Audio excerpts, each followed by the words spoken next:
শিশুপল্লী ওয়ালিয়া ইসলাম উপপ্রকল্প পরিচালক asset project. উপস্থিত আছেন বাটা শু কোম্পানি, বিভিন্ন সময় আমাদের প্রশিক্ষণার্থীদের চাকরি দিয়ে সহযোগিতা করেন।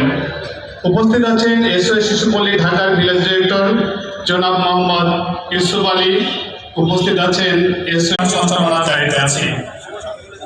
প্রশিক্ষণের মাধ্যমে রূপান্তরের নিমিত্তে 1984 সালে ঢাকার মিরপুরে SOS vocational training centre Dhaka প্রতিষ্ঠিত হয়।